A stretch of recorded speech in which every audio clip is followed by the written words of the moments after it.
Finance Secretary Ralph Recto defended before the Supreme Court the return of 89.9 billion pesos of PhilHealth funds to the National Treasury. He emphasized that over half of these funds have been used for various health-related projects.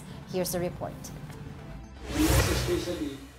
During the continuation of the Supreme Court's oral arguments related to the transfer of PhilHealth funds, Finance Secretary Ralph Recto firmly stated that the state health insurer is not bankrupt.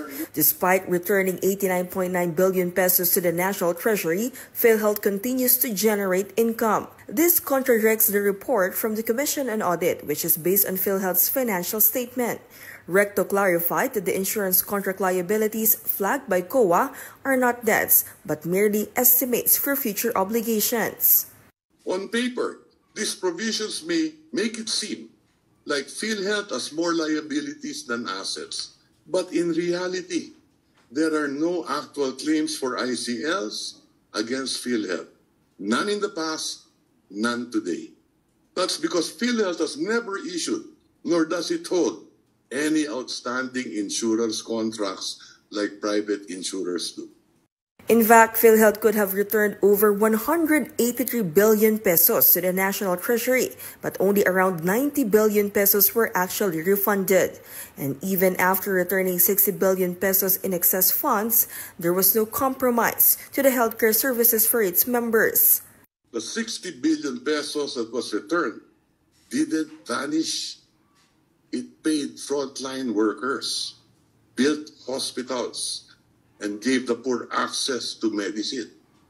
Every centavo remitted was converted into service. That is fiscal justice.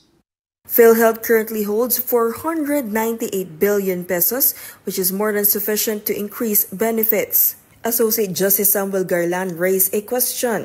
Ang sabi ho ng pamahalaan, with the Department of Finance, kaya nila kinuha muli yung, ano bang term ho doon? Fund balance? Fund balance, kinuha muli nila dahil hindi nagagamit. Di ba? Hindi nagagamit.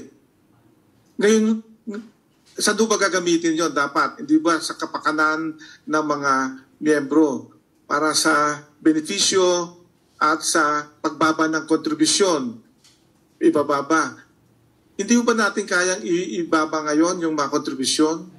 PhilHealth President Edwin Mercado explained that the state health insurer can only reduce contributions if the reserve fund has generated sufficient income. He admitted that PhilHealth cannot fully cover all hospital bills for its members at this point. Yung pong mga nilalaan na pondo para sa healthcare ay hindi ho talaga mako-cover 100%. Kahit po sa mga mayayamang bansa. Ang tinatarget po namin ay maibaba yung tinatawag na out-of-pocket expense ng ating mga kababayan na ngayon po ay nasa 44.7%. Ang talaga pong adhikain na namin na nandun din naman po sa Universal Healthcare Law ay eventually po talagang wala na pong babayaran ng ating kababayan pag sila po ay na-admit sa mga ward accommodation sa mga pribadong hospital. At doon naman po sa mga public hospital din po ay wala nang babayaran.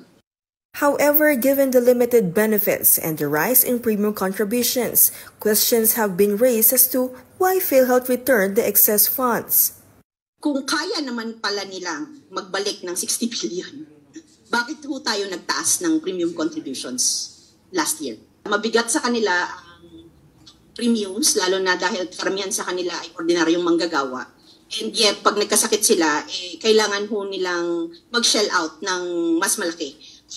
Kung i-consider ho natin yung national health accounts, yung out-of-pocket spending po for health as of last year, I believe, is around 11,000 per individual, more or less. So, kung ikaw ay isang ordinaryong Pilipino, Your Honor, isang buwang sahod ho yun.